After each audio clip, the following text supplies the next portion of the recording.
বিএনপির কিছু কিছু নেতাকর্মী মনে করতেছে আমি বিএনপির শত্রু হয়েছি। আমি বিএনপির পলিটিক্যাল অপোনেন্ট। আমি কখনো বিএনপি করি নাই। আমারে হাসিনার লোকজন বিএনপি কইতো, আর কইতো আমি তারেক রহমানের টেকা খাইয়া হাসিনার বিরুদ্ধে বলি। ভাগ্যের কি নির্মম পরিহাস, আজ বিএনপির লোকেরা বলে আমি জামাতের টেকা খাইয়া বিএনপির বিরুদ্ধে বলি।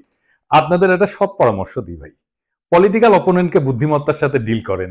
রাজনীতি করতে আসছেন, আপনার অপোজিশন থাকবে, আমার লোকের তেদরামি করতে আসেন না ভাইজান। আমি অনেক দরদ নিয়ে ক্রিটিক করি আপনাদের দলের। এটা যদি সহ্য না হয়, আওয়ামী লীগরা যেভাবে ট্রিট করতাম সেভাবে যদি ট্রিট করতে বাধ্য হইতে হয়, তাতে আপনাদেরই ক্ষতি। আপনাদের যে ফাজলামি দেখি তাতে আমার কোনো বাল ছেড়া যাবে না, আপনার বাল ছেড়ার ক্ষমতাও নাই। যাই হোক, অনেকে বলে বিএনপির পিছে কেন লাগিছি, উত্তরটা আগে বলছি, আর একটু খুলে বলি। এটা রাজনৈতিক, দার্শনিক, ভূ রাজনৈতিক বিষয় আছে এটার সাথে। আসেন না এটা আমরা খুঁজে দেখি। কয়টা প্রশ্ন করি, দেখি এই প্রশ্নগুলো আপনাদের মনে আসছে কিনা কখনো। বাংলাদেশে মুজিবকে কেন স্বৈরশাসক হইয়া উঠতে হয়েছিল? অত্যন্ত জনপ্রিয় নেতা ছিল কিন্তু মুজিব, তারপরেও স্বৈরশাসক হইয়া উঠতে হয়েছিল কেন? জিয়াকে কেন মরতে হইল? সামরিক ব্যাকগ্রাউন্ড থেকে আসা পরেও কেন জিয়াকে স্বৈরশাসক হইতে হয় নাই? কেন জিয়াকে মাইরা ক্ষমতায় এরশাদকে বসাইতে হয়েছিল? কেন এরশাদকে স্বৈরশাসক হইতে হয়েছে? কেন হাসিনাকে ফ্যাসিবাদ কায়েম করতে হয়? এই প্রশ্নগুলো পরিষ্কার উত্তর না পেলে আপনি কখনোই বুঝবেন না বাংলাদেশের সামনে বিপদগুলো কি কি। আপনি বুঝবেন না বিএনপি যায় না হোক আর না যায় না হোক, দেশকে কোন গাড্ডায় নিয়ে যাইতেছে, এবং কেন বিএনপির বিরোধিতা করাটা আপনার জন্য ফরজা কিফায়া। এইটা পরিষ্কারভাবে বোঝার জন্য আপনাদের বাংলাদেশ নিয়ে ইন্ডিয়ার কুরকুরানিটা কেন সেটা বুঝতে হবে। তা না হলে রাজনীতির কোনো হিসাব আপনি মিলাইতে পারবেন না, আর বারবার আপনি এইরকম স্বৈর শাসন আর ফ্যাসিবাদের কবলে পড়বেন। আসেন আল্লাহর নামে শুরু করি। আপনি যদি ভারতকে প্রশ্ন করেন আজকের দিনে তার সবচেয়ে ঝুঁকিপূর্ণ সীমান্ত কোনটা, কে তার সবচেয়ে কৌশলগতভাবে গুরুত্বপূর্ণ প্রতিবেশী, পাকিস্তান কিন্তু না, উত্তরটা হইল বাংলাদেশ। বাংলাদেশ কেন ভারতের একটা জীবন্ত দুশ্চিন্তা, সেটা বুঝতে হলে আপনাকে দুইটা জিনিস একসাথে দেখতে হবে। প্রথমত, ভারতের কাছে বাংলাদেশের সবচেয়ে বড় সমস্যা হলো তার ধর্ম, ডেমোগ্রাফি। বাংলাদেশ মুসলমান সংখ্যাগরিষ্ঠ দেশ, এটা তো জানা কথা, কিন্তু আশ্চর্যের ব্যাপার হইলো ভারতের পূর্বাঞ্চল একসময় মুসলিম মেজরিটি ছিল।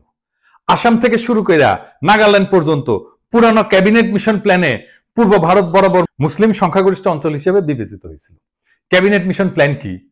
আসেন এটা একটু খুঁজে দেখি। ক্যাবিনেট মিশন প্ল্যান হচ্ছে 1946 সালে ব্রিটিশ সরকার প্রস্তাবিত একটা সাংবিধানিক পরিকল্পনা, যা ভারত উপমহাদেশের রাজনৈতিক ভবিষ্যৎ নির্ধারণের জন্য গৃহীত হয়। এই পরিকল্পনার মূল উদ্দেশ্য ছিল ভারতকে একটা ফেডারেল কাঠামোর অধীনে ঐক্যবদ্ধ রাখা, যেখানে প্রদেশগুলা ধর্মীয় সংখ্যাগরিষ্ঠতার ভিত্তিতে তিনটা গ্রুপে বিভক্ত করা হয়েছিল। গ্রুপে ছিল হিন্দু সংখ্যাগরিষ্ঠ প্রদেশগুলা, যেমন ধরেন মাদ্রাজ, বোম্বে, ইউনাইটেড প্রভিন্স, মানে বর্তমানে যেটা উত্তরপ্রদেশ, বিহার, সেন্ট্রাল প্রভিন্স ইত্যাদি। 2 নম্বর গ্রুপ হচ্ছে মুসলিম সংখ্যাগরিষ্ঠ পশ্চিমাঞ্চলীয় প্রদেশসমূহ, যেটা নিয়ে আসলে পশ্চিম পাকিস্তান হয়েছে, যেমন পাঞ্জাব, সিন্ধ, বেলুচিস্তান, উত্তর পশ্চিম সীমান্ত প্রদেশ ইত্যাদি। আর 3 নম্বর গ্রুপ হচ্ছে যেটা বাংলাদেশ হয়েছে আজকে, মুসলিম সংখ্যাগরিষ্ঠ পূর্বাঞ্চলীয় দেশ, যেমন বাংলা, আসাম। আসামের মধ্যে হাতছাড়া হয়ে গেছে। ম্যাপে যে সাদা সাদা অংশগুলো দেখতেছেন না, ওইগুলো বলা হইতো প্রিন্সলি স্টেট, মানে রাজা ছিল। এটা দেখায় দেন, সেই রাজ্যগুলোতে সবগুলো কিন্তু ইন্ডিয়া পরে খাইয়ে ফেলিছে। আজকের দিনেও পশ্চিমবঙ্গের সরকার হিসেবে 27% মুসলমান জনগোষ্ঠী, আসামে সেটা 34%-এরও বেশি। বিজেপির রাজনীতিতে যে এনআরসি দেখেন না, তারপরে সিএ দেখেন, এগুলো মূলত বাংলাদেশের মুসলিমদের নিয়ে। মুখে বলা হয় পাকিস্তানি বা আফগানদের কথা, কিন্তু ভিতরে ভিতরে ভয়টা হইলো বাংলাদেশের 17 কোটি মুসলমানদের কয়েক শতাংশ যদি চলাচল শুরু করে বর্ডার ক্রস করে, তাহলে গোটা অঞ্চলটার ডেমোগ্রাফি বদলায় যাবে। এই ভয় থেকে সিএ, এনআরসি আসামে শুরু হয়, পরে ছড়ায় পরে গোটা ভারতে। সে মনে করে বাংলাদেশের মুসলমানরা ভারতে ঢুকে এই অঞ্চলগুলোকে যদি মুসলমান প্রধান বানায় ফেলে, তাহলে তো সেই রাজ্যগুলোকে রাখতে পারবে না তারা। তো এই ডট থেকে ভারত কি করে, সে 4000 কিলোমিটার এক কাঁটাতারের বেড়া বানায়। এটা পৃথিবীর সবচেয়ে দীর্ঘ সীমান্ত বেষ্টনী, এবং এইটারে সে দুনিয়ার সবচেয়ে সহিংস বর্ডার বানাইছে। প্রত্যেক মাসে 2-3 জন বাংলাদেশি নিহত হয়। ভারতীয়রা গরু খায় না, বাংলাদেশিরা গরু ভালোবাসে, এই গরু বাণিজ্যেই ঝরে প্রাণ। ঘটনা হচ্ছে এই গুলিতে ইন্ডিয়ার কোন নাগরিক আজ পর্যন্ত সীমান্তে মারা যায় না। ভারতের অধিকার আছে বেড়া দেওয়া, ওর মুরগি ওই লেজে কাটুক, কিন্তু আমরা বলার কে? রাষ্ট্র চাইলে সীমান্ত বন্ধ রাখতে পারে, কিন্তু বাস্তবতা হলো বাংলাদেশিরা তো ভারতে যেতে চায় না, যেতে চায় মধ্যপ্রাচ্যে, সিঙ্গাপুরে বা অন্য কোথাও। তবে তারা চলমান মানুষ, উদ্যমী পরিশ্রমী মানুষ, তারা চলে যায় সবখানে, তারা চলে যায় সবখানে, এমনকি করাচিতেও। এইখানে আসে দ্বিতীয় সমস্যা, সেটা হইতেছে এই শিলিগুড়ি করিডোর বা চিকেন নেক। আমরা এটা আগেও আলাপ করছি অনেকবার, আসেন আরেকবার একটু আলাপ করে দেখি। ভারতের 7 সিস্টার্স মানে নর্থ ইস্ট বাংলাদেশের ওই পাশে অবস্থিত। আর এই অঞ্চলের সাথে বাকি ভারতের যোগাযোগ হয় মাত্র 15 কিলোমিটার প্রশস্ত শিলিগুড়ি করিডোর, যেটাকে চিকেন নেক বলা হয়। এর চারপাশে চীন, ভুটান আর নেপাল। এই করিডোর যদি কেউ একদিন কেটে দেয় তাইলে উত্তর পূর্ব ভারত বিচ্ছিন্ন হয়ে যাবে, ভয়টা এখানে। আর তার উপরে নর্থ ইস্ট নিজেই একটা বিশাল সমস্যা। ত্রিপুরা, মিজোরাম, নাগাল্যান্ড সবখানে গোষ্ঠীগত সংঘাত, ধর্মীয় ভিন্নতা, ভাষা সংস্কৃতির বৈপরীত্য। অনেক জায়গায় বিদ্রোহ হইতেছে, আবার অনেক জায়গায় বিদ্রোহীরা মায়ানমারের বিদ্রোহী গোষ্ঠীর সাথে যুক্ত। তাহলে ভারত ওইখানে যুদ্ধ বাঁধলে ট্যাঙ্ক পাঠাবে কিভাবে, সেনা পাঠাবে কিভাবে, ভারী অস্ত্রশস্ত্র পাঠাবে কিভাবে? বাংলাদেশ ছাড়া কোনো উপায় নাই। তাদের প্রয়োজন ট্রানজিট এবং করিডোর।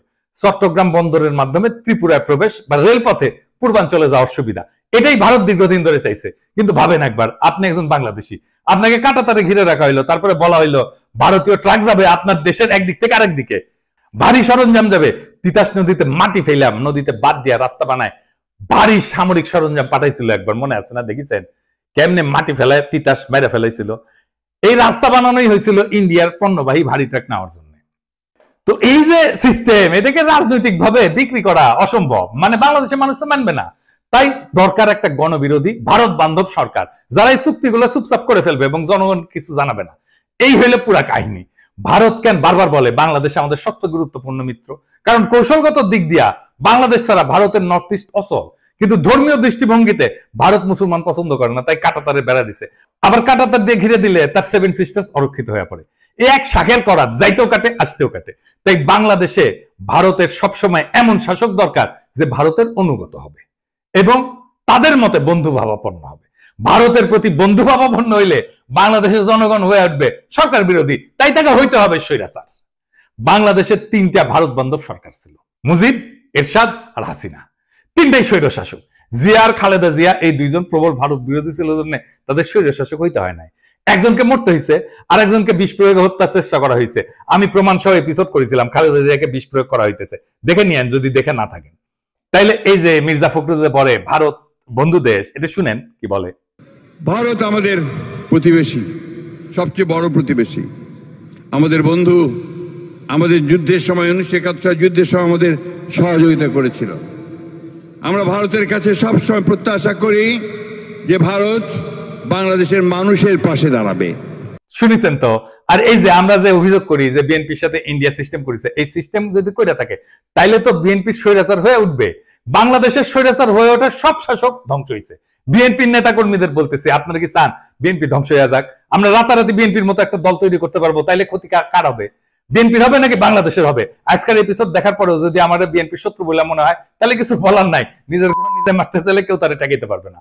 তাই যারা এখন ঘুমায় আছেন তারা জানা রাখেন, আপনার ঘুমের দাম ভারত থেকে বুঝে নিচ্ছে। আপনার ভূখণ্ড ব্যবহার করে, আপনার নদী হত্যা করে, আপনার ভবিষ্যৎ বন্ধক রেখা, আপনার গণতন্ত্রকে লাশ বানায় তারা আগ্রাসনকে সৌহার্দ্য বলে চালাই দিচ্ছে। আর আপনি একটা দলকে বাঁচাতে গিয়ে পুরা জাতিকে খাদের দিকে ঠেলে দিতেছেন। বিএনপি যদি আবারও এই খেলা না বোঝে, যদি তার নেতৃত্ব আবারও ভারতের পায়ের দিকে মুখ করে বসে থাকে, তাহলে মনে রাখবেন স্বৈরতন্ত্র কারো আপন হয় না। আপনি ভারতকে বন্ধু পাবেন, ভুল করেন না। ভারত কখনো বন্ধুত্ব চায় না, সে দাসত্ব চায়, করিডোর চায়, চুপচাপ মাথা নত করা সরকার চায়। আপনি যদি আজও সেই স্বপ্নে ভাসেন যে ভারত আপনার পাশে দাঁড়াবে, তাইলে আপনি ইতিহাস পড়েন নাই, রাজনীতি বোঝেন নাই, স্বাধীনতা মানে জানেন না। এখনো সময় আছে, সোজা হয়ে দাঁড়ান, আপোষের রাজনীতি ছুঁড়ে ফেলে দেন। যারা আপনার সমালোচনা করতেছে তাদের ভয় করেন না, বিবেকটা বরং আপনার জাগ্রত করেন। কারণ আজকের দিনে সত্য বলা মানে বিদ্রোহ করা, আর এই বিদ্রোহই যদি শেষ আশ্রয় হয় তবে আমি গর্ব করে বলি ইনকিলাব জিন্দাবাদ।